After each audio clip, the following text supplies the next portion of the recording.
Je suis très contente d'enfin vous retrouver pour une nouvelle vidéo. Je vais essayer de faire en sorte que ça soit une vidéo un petit peu plus courte que celle que j'ai l'habitude de vous proposer, sachant que la dernière que je vous ai proposée, c'est un vlog d'1h20. Voilà, donc pour que vous, ça soit plus simple à regarder et pour que moi, ça soit plus simple et à tourner et à monter, on va faire en sorte de faire une vidéo plus courte aujourd'hui. Et on se retrouve donc pour un tag, prochaine, qui a été créé par ma copine Anaïs de Siana Book et que je reprends parce que je l'ai trouvé pas mal intéressant. Et je me suis dit que ça pourrait aussi vous permettre de voir un petit peu ce qui se profile pour moi au niveau lecture. Et puis j'aime bien regarder des tags, donc pourquoi pas essayer d'en tenter un. Donc c'est parti tout de suite, il est composé de 10 questions et j'ai déjà préparé tous les livres dont je voulais vous parler pour ce tag. Il y en a certains, je n'ai pas les couvertures, donc je vous les mettrai à chaque fois au fur et à mesure. Et on commence tout de suite avec la première question. Première question qui est donc la saga que tu comptes bientôt terminer. Et pour cette question, j'ai décidé de sortir de ma palle les 2 derniers tomes de La Chronique des Bridgerton, écrit par Julia Quinn aux éditions Ici J'ai lu dans cette collection double. Donc il me reste les tomes 7 et 8 à lire pour terminer, enfin terminer cette saga. Comme beaucoup, j'ai connu les Bridgerton via la série Netflix. J'ai beaucoup aimé la saison 1 de la série Netflix. J'ai acheté tous les tomes dans ces éditions doubles comme ça. De toute façon, je crois que maintenant, c'est un petit peu les seuls qu'on ait, en plus des versions reliées, bien sûr. Mais il me semble que c'est les dernières qu'on ait où, nous suivons tous les enfants de la famille Bridgerton durant la Régence anglaise qui vont tous, au fur et à mesure, se marier avec le ou la promise. Donc voilà, et donc là, il me manque les tomes de Hyacinthe et de Grégory, donc les 2 petits derniers de la fratrie. Ah si, c'est bon, ça s'enlève ça, parce que ça c'est moche. Donc voilà, donc je vais terminer ça, comme ça sera fait. En plus, je sais pas pour vous, mais pour moi, Bridgerton, ça fait très très printanier. Déjà, au vu de la couleur, là, ce sort de jaune-vert. Je ne sais pas si c'est jaune ou vert. Vous, ça rend peut-être plus jaune. En vrai, moi, je suis dans l'indécision du jaune ou du vert. Mais en tout cas, je trouve que c'est des couleurs très printanières qui s'y portent bien, donc. Et ça se lit très vite, hein. En général, j'enchaîne pas les 2 tomes comme ça dans des volumes doubles. Je lis le premier, je lis 1 ou 2 livres et je retourne vers le second. Donc, c'est ce que je compte faire. Donc, pourquoi pas essayer de lire le tome 7 pendant le mois d'avril. Et puis, peut-être même lire le tome 8 aussi pendant le mois d'avril, mais plus vers la fin avril. Ou alors lire le tome 8 sur le mois de mai. Je ne sais pas trop. En tout cas, j'aimerais bien terminer cette saga cette année. Je ne sais pas trop, mais en tout cas, j'aimerais bien terminer cette saga très rapidement. Comme ça, au moins, les Bridgerton, ce serait fait. Sachant que Julia Quinn, elle a pas mal d'autres petites sagas comme ça, un peu dans la même veine qui sortent au fur et à mesure. Il y a les Roquesby, il y a les Smith. Il y a tout ça. Il y a aussi le tome un peu neuf des Chroniques des Bridgerton qui se passe après, avant, qui se passe pas en même temps. Après, avant, mais qui se passe pas en même temps. En tout cas, voilà, les Bridgerton, je trouve que ça pourrait bien se prêter à la saison et comme ça ferait une saga terminée. La deuxième question est la prochaine lecture commune. Alors, j'ai pas trop de lecture commune prévue en ce moment. Enfin, j'en ai rarement beaucoup parce que c'est finalement, j'aime bien ça de temps en temps, mais tout le temps, en fait, mon rythme de lecture est tellement fluctuant que c'est très compliqué pour moi de m'imposer des lectures communes. Là, récemment, je vous en ai parlé maintes et maintes fois, on a fait la lecture commune de Truc Games avec les copines. Et sinon, en parallèle, avec Manon de Vibration Littéraire, nous faisons une lecture commune. Avant, nous faisions un tome tous les 2 mois. Là, on a décidé de rapprocher l'échéance à chaque fois et de faire un tome tous les mois de la saga Blackwater de Michael McDowell. Et donc du coup le prochain tome que nous devons lire c'est le tome 4, donc la guerre. Est-ce que c'est bien le tome 4? Attendez, oui c'est bon, c'est bien le tome 4. Wouh, donc le tome 4 de la saga Blackwater. Donc ici je l'ai acheté en occasion, j'enlèverai l'étiquette une fois qu'il sera lu. À l'heure où je vous filme la vidéo, j'ai terminé le tome 3 hier midi, donc c'est encore tout frais dans ma tête. Et vraiment à la fin de ce tome 3, je n'ai qu'une envie, lire le tome 4. Autant les 2 premiers, j'avais bien aimé les 2 premiers, il n'y a pas de souci, mais c'était assez lent au niveau de c'était vraiment de la mise en ambiance. Il se passait, niveau action, c'était assez plan-plan. Là, le tome 3 monte un petit peu d'un niveau et du coup, j'ai très hâte de voir ce que nous propose le tome 4, sachant qu'il s'appelle quand même La Guerre. La guerre, c'est rarement tout plan-plan, quoi. Enfin, après, ça dépend. Mais je fais confiance à l'auteur pour qu'on ait un petit peu de mort, quoi. Parce que déjà, au tome précédent, il y a eu quelques morts. Là, je fais confiance à l'auteur pour que ça soit de nouveau le cas. Et puis, écoutez, voilà. Donc, on est en mars. Donc, on lira celui-ci en avril. Donc, ça nous fait le tome 4 en avril, le tome 5 en mai. On finit donc en juin avec le tome 6. Voilà. Et à chaque fois, on fait un live chacune. Enfin, on fait un live sur chacune de nos chaînes. Donc là, le tome 3, c'était sur la chaîne de Manon. Donc, pour le tome 4, on se retrouvera sur ma chaîne Twitch pour commencer la lecture commune ensemble. En tout cas, j'ai bien hâte. Puis, l'avantage de Blackwater, c'est que c'est quand même des petits bouquins. Genre là, par exemple, celui-ci, il fait il fait 250 pages, ça se lit très vite. Vraiment, pour vous donner un exemple, le tome 3, on l'a commencé le lundi soir, je l'ai fini hier, mercredi midi.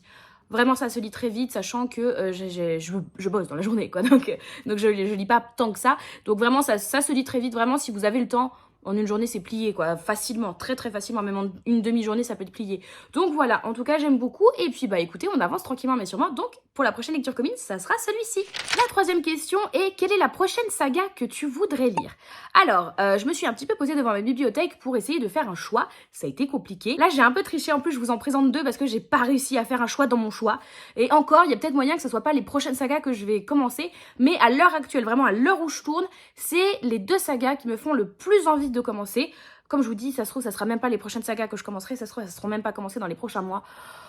Les avis, ça tourne. Alors, la première, sachant qu'en plus j'ai réussi à me procurer tous les tomes de la saga, il s'agit donc de Phobos de Victor Dixon, publié chez la collection R.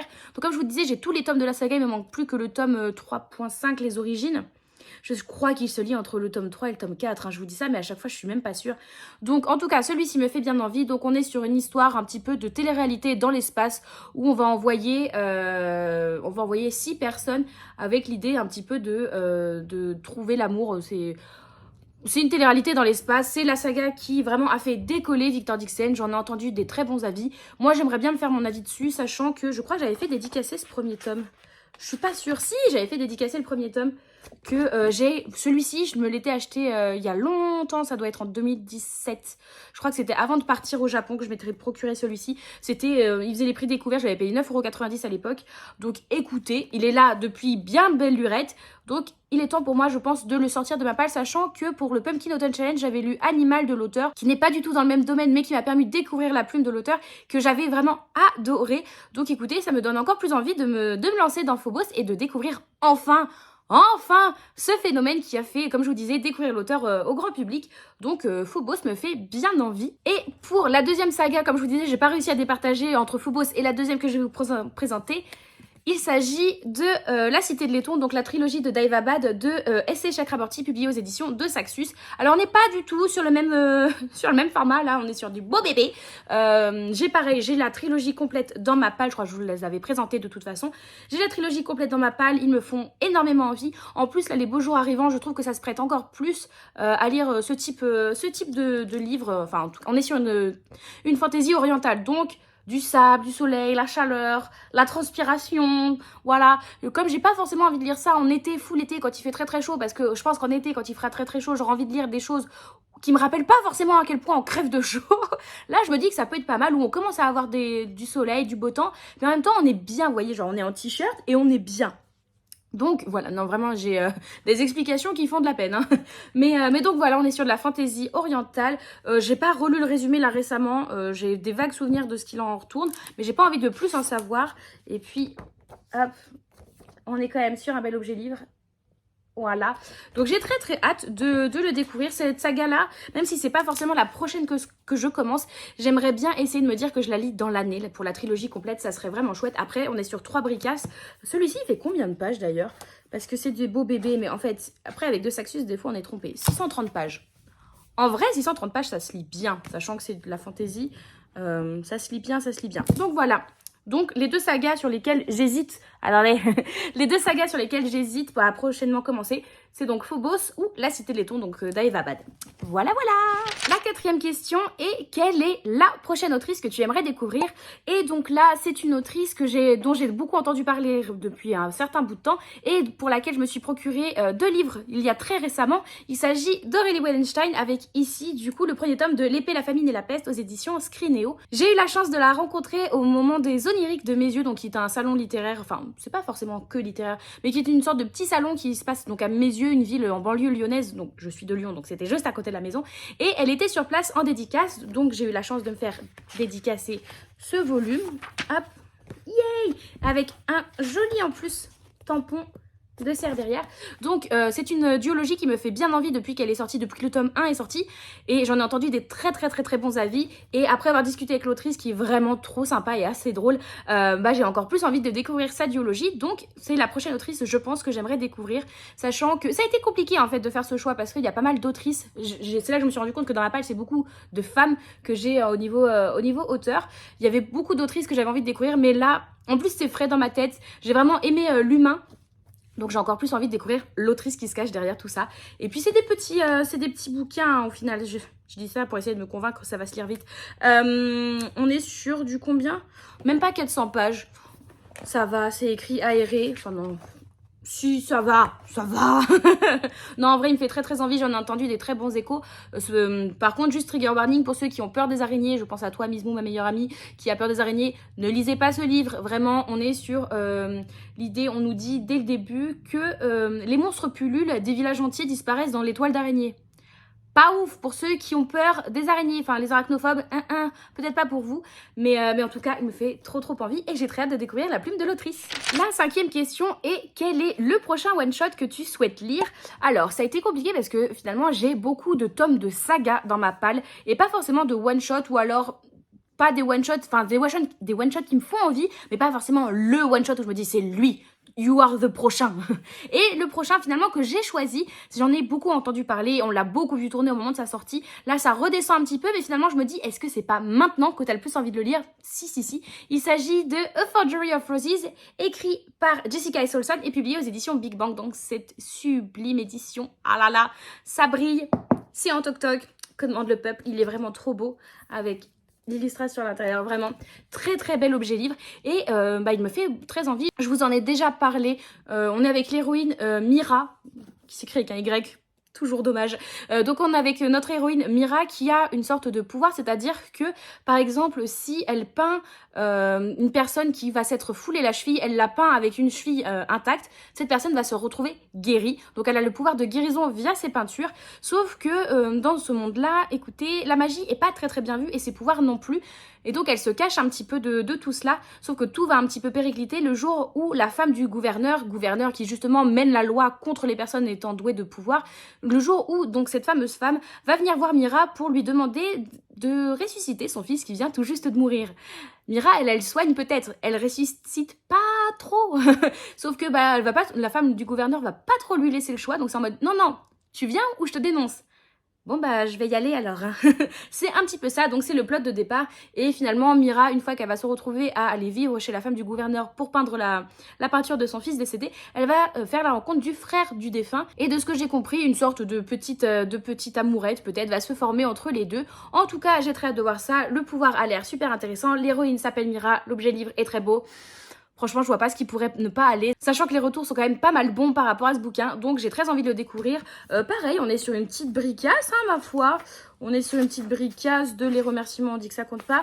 470 pages, en vrai ça va. Les reliés, vous avez toujours l'impression qu'ils sont beaucoup plus gros que ce qu'ils ne sont vraiment, mais il y a déjà l'épaisseur de la couverture, n'oublions pas ça. Donc voilà, pour le prochain one shot, ça serait A Forgery of Roses. La 6e question est quel est le prochain livre que tu aimerais acheter? Donc je ne l'ai évidemment pas en ma possession puisque je ne l'ai pas encore acheté, mais je ne vais pas vous surprendre, je pense, en vous citant Mémoire de la forêt, tome 2, qui est sorti du coup le 15 mars et à l'heure où je vous tourne cette vidéo, nous sommes le 23 mars, donc il est sorti depuis une semaine et je ne l'ai toujours pas en ma possession. La vie est dure, mais je me retiens puisque je compte rencontrer l'auteur au moment du salon du livre de Villeurbanne qui aura lieu le 1er 2 avril, 31 mars, 1er 2 avril, donc à Villeurbanne, donc je vis là, donc c'est chez moi. Et donc l'auteur est en dédicace, donc Michael Brun-Arnaud est en dédicace, et donc je compte lui acheter le volume 2 à cette occasion, il lui faire dédicacer directement. Donc je vais encore prendre mon mal en patience et attendre une grosse semaine pour me le procurer, mais je ne pense pas faire de tour en librairie ou faire d'achat d'ici là, donc ce sera vraiment mon prochain achat. En tout cas, c'est le prochain achat qui est vraiment calculé, prévu. Je sais que je vais l'acheter. Après, comme je vous dis, c'est un salon littéraire jeunesse. Il y a peut-être moyen que je craque pour autre chose, mais en tout cas, ça sera des achats plus spontanés en tout cas et moins prévus. Le tome 2 des Mémoires de la forêt, c'est sûr et certain. Lui, je ne sors pas de ce salon sans me l'être procuré. C'est interdit, je ne rentre pas chez moi, je m'en fiche. Si je dois dormir sous les ponts parce que je ne l'ai pas acheté, je dormirai sous les ponts. Parce que vraiment, le tome 1 avait été un énorme coup de cœur. Je vous l'avais présenté dans ma vidéo top des lectures 2022. Ça a été le cas pour une grande majorité de ces lecteurs. Écoutez, évidemment que j'ai envie de lire le tome 2, sachant que les premiers retours de ce tome sont aussi bons que ceux du tome 1. Que demande le peuple? C'est sûr, le prochain achat, ce sera donc le tome 2 des Mémoires de la forêt. La 7e question, c'est quelle est la prochaine sortie qui te fait le plus envie?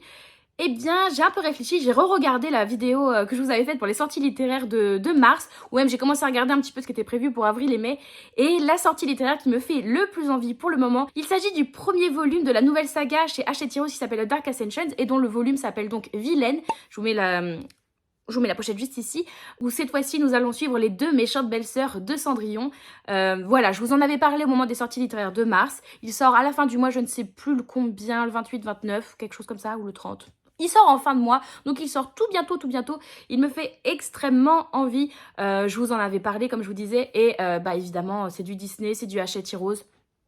Voilà, il y a un moment, toutes les étoiles sont alignées pour que je sois tentée. Donc je ne sais pas si je vais me le procurer de suite. En tout cas, à l'heure actuelle, c'est la sortie qui me fait le plus envie. Après, voilà, c'est pas parce qu'elle me fait envie que je vais me ruer dessus. Même si, bon, j'aimerais bien. Mais il y a un moment, j'ai déjà fait pas mal d'achats ce mois-ci. Vous verrez au moment du book haul. Mais ça va être terrible, ce book haul du mois de mars. Ah, les mois de non-no buy, on les sent passer, hein. Oui, je les regarde, là, ils sont beaux. Ils sont beaux, ils sont nombreux quand même, ça fait... c'est une belle classe, hein. Là, je suis maîtresse d'une classe à ce niveau-là. Donc voilà, la prochaine sortie en tout cas qui me fait envie, il s'agit de Vilaine, écrit par Robin Benway, pardon, je vous ai pas donné le nom de l'auteur, écrit par Robin Benway, où l'on suit, comme je vous disais, les deux méchantes belles-sœurs de Cendrillon. J'ai pas envie de vous refaire le pitch de ce qu'il en est, mais si j'ai bien compris, concrètement, on va voir comment c'est... Deux belles-sœurs essayent de se défaire un petit peu de l'emprise de leur mère, donc Lady Tremaine, la méchante belle-mère de Cendrillon, et comment elles sont devenues, et elles essayent de se dépatouiller de ce qu'elles sont dans le film. Si j'ai bien compris, c'est à peu près ça. Après, je laisse le livre m'emmener, parce que de toute façon, je me le procurerai.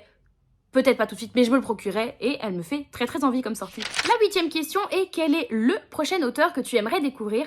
Alors, ça a été compliqué parce que, comme je vous le disais, finalement, une grande majorité des livres de ma palle sont écrits par des femmes. Donc déjà, ça a restreint quand même énormément le choix qui s'offrait à moi. Et après, je me suis rendu compte aussi que dans les hommes que j'avais dans ma palle, c'était beaucoup des auteurs de polar, thriller. Par exemple, j'ai du Minier, j'ai du Tillier, j'ai du Werber, voilà, des auteurs que je n'ai pas découverts. Mais c'est pas forcément l'auteur ou les auteurs qui me font le plus envie, et celui sur lequel je me suis penchée, il s'agit de Luca Di Fulvio. Donc là, je vous présente Les Prisonniers de la Liberté, puisque c'est le livre qui est dans ma palle, qui est rangé, et que ma mère a lu et a énormément adoré et m'a fortement conseillé. Donc écoutez, c'est celui-ci que je vous présente, mais concrètement, c'est Luca Di Fulvio que j'ai envie de découvrir, mais ça sera clairement vers celui-ci que je me pencherai en premier pour découvrir la plume de l'auteur. Vraiment, j'ai l'impression qu'à chaque fois que l'auteur sort un bouquin, c'est un best-seller, c'est encensé par la critique, ça a l'air à chaque fois d'être poignant, fantastique, génial, que dis-je, magnifique. Mais donc voilà, donc ça me donne extrêmement envie. Je sais qu'il faut que je prépare les mouchoirs pour cette lecture. Ne vous en faites pas, j'ai un stock de mouchoirs les gars, on n'en peut plus. De toute façon, je pense que quand on est lecteur, c'est important de toujours avoir des mouchoirs chez soi. Que ça soit mouchoir, sopalin, papier toilette, vraiment toujours avoir du tissu sur lequel éponger nos plus belles larmes, c'est important. Et ne vous en faites pas, j'ai mon stock, il n'y a pas de souci. En tout cas, j'ai très envie de découvrir la plume de l'auteur. J'ai pas envie de relire le résumé de celui-ci, puisque j'ai vraiment envie de me laisser plonger, de faire confiance à toutes les personnes qui l'ont adoré. On est quand même sur un beau bébé, il fait 780 pages, donc belle bête. Mais ma mère l'a dévoré, alors que ma mère, c'est pas la personne qui lit le plus vite. Mais donc si elle l'a dévoré, les gars, franchement, je ne m'en fais pas, pour moi-même adorer. Et puis voilà, Luca Di Fulvio. Je sais que vous êtes nombreux en plus à l'avoir lu et à beaucoup aimer ce qu'il fait. Donc vraiment, je compte sur vous pour encore plus me motiver à le découvrir. Et puis voilà, après je ne sais pas du tout quand est-ce que je le lirai, hein. C'est le prochain auteur que j'ai vraiment envie de découvrir, mais je ne sais pas quand. Voilà, l'idée est posée. Après, je ne sais pas quand est-ce qu'elle sera exécutée. Mais l'idée est posée. Et c'est déjà pas mal. On avance, on avance. La 9e et avant-dernière question est: quelle est la suite de BD ou manga que tu attends le plus?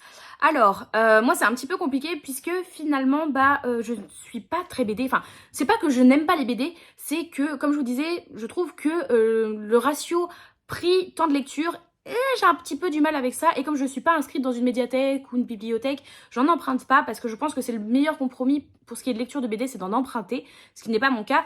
Donc j'en ai pas énormément chez moi, parce que finalement, là, quand je regarde, la plupart des BD que j'ai concrètement, c'est des BD qu'on m'a offertes, donc qui sont pour la plupart finies ou presque, ou alors c'est des BD d'Axel. Donc voilà, et les BD d'Axel en général sont finis ou alors m'intéressent pas. Mais donc je me suis plutôt penchée sur le côté manga, et sur les mangas je suis pas mal en retard sur tout, et donc ne suis pas exactement les sorties, puisque j'ai tellement de retard que finalement qu'il y ait déjà qu'il y ait un nouveau tome qui sorte ou pas, ça augmente encore plus juste mon retard. Donc bon, mais finalement, j'ai décidé quand même de vous présenter un manga sur lequel je suis toujours en attente de la suite. Il s'agit de Black Butler. Donc là, je vous montre le tome 1 puisque c'est le tome 1, ce sera plus simple pour vous illustrer le truc. À l'heure actuelle, j'ai les 30 premiers tomes. Alors je crois que pour l'instant, il y en a 31 de sortie, donc il m'en manque un. J'ai lu jusqu'au tome 26. Donc il me manque le tome 27, 28, 29, 30 que Axel m'a offert pour mes étrennes. Je crois que je vous l'avais montré. De toute façon, je vous mettrai la vidéo, je sais plus de quel côté c'est, mais je vous le mettrai. C'est déjà bien. Et donc voilà, et donc finalement il ne me manque plus qu'un tome qui est sorti et ensuite je serai à jour en ayant lu les tomes qui me manqueront. Donc c'est 5 tomes, ça va, ça se lit très vite parce que c'est un tout petit manga. Hein. Chaque fois c'est quand même un manga très très fin, donc ça se lit très vite. C'est un manga que je suis depuis des années. Je sais pas si vous allez voir à quel point la tranche est jaune, par exemple par rapport à Luca Di Fulvio.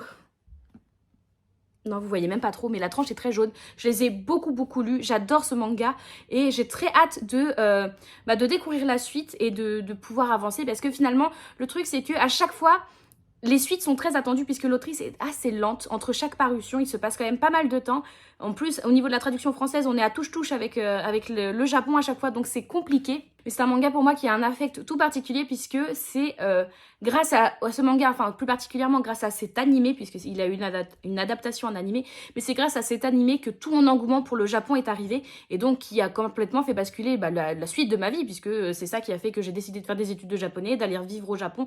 Enfin bref, ça a fait complètement basculer ma vie et donc j'ai un affect particulier pour ce manga que je trouve très très bon, qui est quand même pas mal connu et qui je pense mérite son succès. Et donc j'attends la suite. Et enfin, la 10e et dernière question est la prochaine romance que tu veux découvrir. Donc c'est un livre que je n'ai pas, mais dont j'ai beaucoup entendu parler. Il s'agit de The Perfect Match, écrit par Lila Mars et publié aux éditions E.H. Je vous mets la couverture juste ici, puisque je ne l'ai pas, comme je vous le disais. Alors, j'en ai beaucoup entendu parler, puisqu'il est sorti tout récemment. Je crois qu'il est sorti en février, donc il est tout frais. Le tome 2 aussi vient de sortir, donc ils ont enchaîné les 2 tomes. Je ne sais pas si c'est une duologie ou une trilogie. Franchement, je ne sais pas, sachant que la romance, c'est clairement pas mon style de prédilection. J'aime en lire de temps en temps, mais c'est pas ce que je lis le plus et c'est pas là où j'ai le plus de connaissances. Donc ça a été assez compliqué de faire un choix au niveau de cette question. Mais The Perfect Match, on en a entendu beaucoup parler récemment, on en a entendu beaucoup parler en bien récemment. Et je vais pas vous mentir que Manon nous a assez tanné avec les copines sur ça pendant qu'elle le lisait en nous disant oh combien c'était génial et oh combien elle avait hâte de lire la suite. Eh bien ça a marché sur moi et oui, j'ai très envie de le découvrir et de voir ce que ça propose, sachant que là on est sur un mélange de romance et de dystopie, donc ça me donne pas mal envie, où on va suivre un couple. Alors je ne sais plus comment il s'appelle, on va suivre un couple de jeunes et en fait le pitch de base c'est que pour pouvoir se marier ou se mettre en concubinage avec quelqu'un, il faut qu'on ait un certain pourcentage de comptabilité, la comptabilité c'est pas ça, de compatibilité et donc on va suivre un jeune couple qui est pas très compatible. Ils vont continuer à vivre ensemble un peu et vieillir un petit peu, mais vraiment tout jeune adulte. Et au moment où vraiment l'âge arrive, où vraiment c'est maintenant qu'on fait le vrai test pour savoir si on est compatible, ils se rendent compte qu'ils sont archi pas compatibles et que ça va pas pouvoir être possible et que le gouvernement ne va pas autoriser à ce qu'ils continuent de vivre ensemble. Donc ils ont 2 choix, soit continuer de vivre ensemble mais complètement vivre reclus, se cacher et vivre en exil, soit vivre avec les personnes qui sont le plus compatibles avec eux. Et finalement, la personne la plus compatible de la jeune fille, c'est le frère du jeune garçon. Donc c'est un petit peu compliqué parce que finalement, elle l'aime pas plus que ça, le frère de son copain. Mais elle n'a pas le choix. Ils sont compatibles à plus de 98%, je crois, ce qui est exceptionnel dans ce monde-là. Donc elle n'a pas le choix. On te dit que tu vas l'aimer, tu l'aimeras. Donc j'ai pas mal envie de voir ce que ça peut proposer. Comme je vous disais, j'en ai entendu que des très bons avis. On en a entendu beaucoup parler récemment, ça a l'air de se dévorer. Donc j'ai bien envie de le rajouter à ma palle. Il me fait bien envie. Pour l'instant je ne l'ai pas, donc tranquille. Comme je vous disais, la romance, comme c'est pas ce que j'ai le plus, j'ai d'autres livres à lire en priorité, mais je pense que j'essaierai de me le procurer dans pas trop longtemps, sachant que la suite, comme je vous disais, vient de sortir. Donc si on peut enchaîner, c'est plutôt pas mal. C'en est tout pour ce tag la prochaine. J'espère qu'il vous aura plu, j'espère que vous aurez peut-être découvert des livres, des auteurs, je ne sais pas. Dites-moi vous quelles sont vos réponses à ces questions et puis si vous comptez refaire le tag, n'hésitez pas à me mettre le lien de la vidéo, le lien de votre post Insta, le lien vers votre blog ou quoi que ce soit où vous faites ce tag. Je serais très curieuse de voir vos réponses, donc n'hésitez pas à le reprendre et surtout allez voir la vidéo d'Anaïs qui a créé le tag. Je vous mets le lien de la vidéo en barre d'infos comme d'habitude, comme ça vous allez avoir toutes les infos. N'hésitez pas à liker, commenter, vous abonner et si si vous êtes vraiment sympa à partager cette vidéo, ça aide énormément et merci beaucoup à vous d'être toujours plus nombreux, que ça soit au niveau du nombre, mais aussi au niveau de votre présence pour les likes et surtout pour les commentaires. Merci beaucoup à vous, vous êtes au top, ça fait vraiment très plaisir. En attendant une prochaine vidéo, on se retrouve de façon quasi quotidienne, que ça soit sur Twitch ou sur Insta. Alors n'hésitez pas à nous rejoindre là-bas, vous avez le lien dans la barre d'infos comme d'habitude. L'emoji de la vidéo, j'y pense avant de terminer cette vidéo. L'emoji de la vidéo, qu'est-ce qu'on va faire? Et si on faisait l'emoji, vous savez, de la flèche d'après, la flèche qui va vers la droite? Ça marche, on fait ça comme ça. C'est très simple, mais ça marche toujours.